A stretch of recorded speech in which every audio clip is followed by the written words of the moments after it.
తమిళనాడు 178 స్థానాల్లో గెలుపు బాటలో డిఎంకే. ఆనందంగా ఉన్నాడు స్టాలిన్.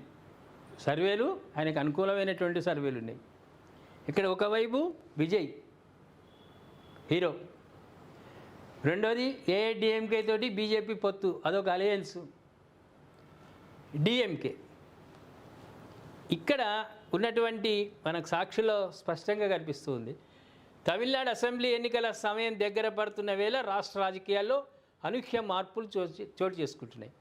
డిఎంకే వర్గాల్లో మంచి జోష్ నింపే విధంగా తాజాగా ఏఎన్ఎస్ సర్వే వివరాలు వెలుగు చూస్తే ఇందులో తమిళనాడులో మళ్ళీ డిఎంకే ప్రభంజనం సృష్టించబోతున్నట్లు సమాచారం. తాజా సర్వేల గణాంకాల ప్రకారం ముఖ్యమంత్రి ఎంకే స్టాలిన్ నేతృత్వంలోని డిఎంకే కూటమి 178 స్థానాలను కైవసం చేసుకొని భారీ మెజార్టీతో మళ్ళీ అధికారాన్ని నిలబెట్టుకుంటాయి. అసెంబ్లీ ఎన్నికలకు మరికొద్ది రోజులే సమయం ఉంది. ఎన్నికలకు ముందు వెలువడ్డ అనేక సర్వేలు డిఎంకేకు అనుకూలంగా ఫలితాలు ఇచ్చాయి. ముగ్గురులో ఇద్దరు కొట్టుకుంటే ఎవరికి లాభం? కోతి రొట్టె కథ మనకి చిన్నప్పుడు తెలుసు కదా. 2 కోతులు ఒక్క రొట్టె కోసం కొట్లాడుతుంటే పరిష్కారం చూపిస్తాను ఇంకో కోతి ఏం చేసింది, ఇది ఎక్కువైందని అదే దీన్ని మొత్తం రొట్టె తిని వెళ్ళిపోయింది. నష్టపోయింది ఎవరు? కొట్లాడుకున్న 2 కోతులు. తమిళనాడులో కూడా 3 పార్టీలు ఇప్పుడు కొట్లాడుకుంటున్నాయి. బాగుపడేది ఎవరు? మన అధికార పక్షం డిఎంకేనే. జోన్ల వారీగా అంచనా వేసిన సర్వే నివేదిక ప్రకారం వివిధ ప్రాంతాల్లో డిఎంకే కూటమి పరిస్థితి వివరించారు. ఇందులో చెన్నై జోన్లో 37 నియోజకవర్గాలకు డిఎంకే కూటమి 36 స్థానాలు, అన్నా డిఎంకే ఒకే స్థానానికి పరిమితం కానున్నట్టు ప్రకటించారు. సెంట్రల్ జోన్లో 37 స్థానాలకు 35 చోట్ల డిఎంకే గెలుస్తుందని సర్వేలు తేల్చాయి. దక్షిణ జోన్లో 58 స్థానాలకు గాను 42 స్థానాలు డిఎంకే కూటమి ఆధిక్యంలో ఉన్నట్లు ప్రకటించారు. Thumping majority, full fledged majority డిఎంకేకు వస్తుంది. కొన్ని సందర్భాల్లో 5 ఏళ్ల పాలనలో కూడా సాఫీగా చేసిర్రు, బ్రహ్మాండంగా చేసిర్రు అనే ఖ్యాతి అయితే ఉంది. బీజేపీకి అంతగా అనుకూలమైనటువంటి రాష్ట్రం కాదు.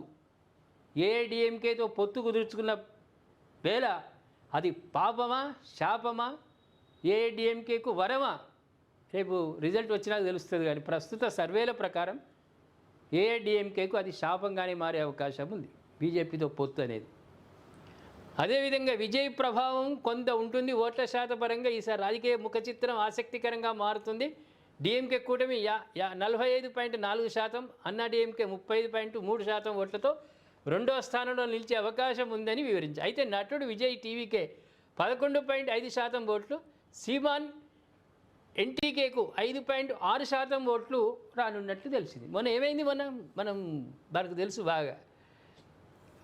సైకిల్ మీద కన్యాకుమారిలో పోతూ కొంచెం వాడు దొడ్డు పూలబంతి ఇట్లా వేయంగానే బాంబు అనుకొని సైకిల్ పడేసి ఉరికిండు. ఒక రాజకీయంలోకి రావడానికి ఒక పార్టీని వ్యవస్థీకృతం చేసి ప్రజల్లోకి వెళ్ళాలి, అధికారంలోకి తీసుకురావాలంటే ఎన్ని భరించాలి, ఎన్ని త్యాగం చేయాలి. ఇక పూల గుత్తికే వేయబడ్డావు, నువ్వు 5 ఏళ్ల పరిపాలన ఏం చేస్తావని ప్రజలు అనుకోరు.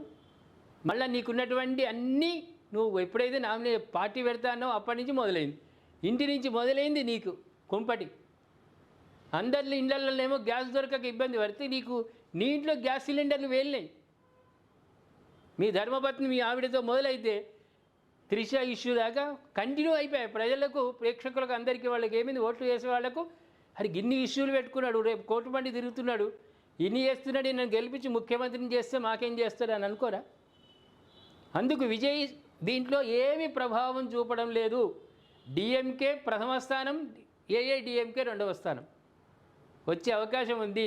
మిగతా పార్టీలు డమ్మీ, ఏదో కొద్ది పోటీ ఇస్తే తప్ప విశేషమైన అక్కడ ఇబ్బంది పెట్టేటువంటి అవకాశం లేదు. కాబట్టి డిఎంకేకే మళ్ళా పునర్వైభవం, మళ్ళీ అధికార పక్షం అయ్యే అవకాశం, ప్రభుత్వాన్ని ఏర్పాటు చేసే అధికారం డిఎంకేకే ఉంది. ప్రేక్షకులారు ఏమంటారు మీరు?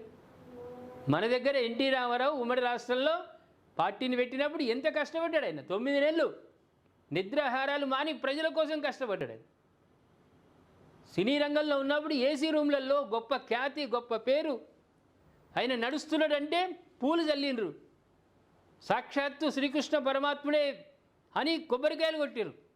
అంత గొప్పనైనటువంటి స్థితి నుంచి ప్రజాసేవకు 9 నెలలు తిండి తిప్పలు మాని ప్రచారం చేసి, అది త్యాగం అంటే. ఇది కాదు విజయ్ది చేసేది త్యాగం కాదు. దయచేసి మీరు డిఎంకే అధికారంలోకి వస్తుందన్న సర్వే ప్రకారం మీరు ఒప్పుకుంటారా? మీరు అంగీకరిస్తున్నారా? లేకుంటే విజయే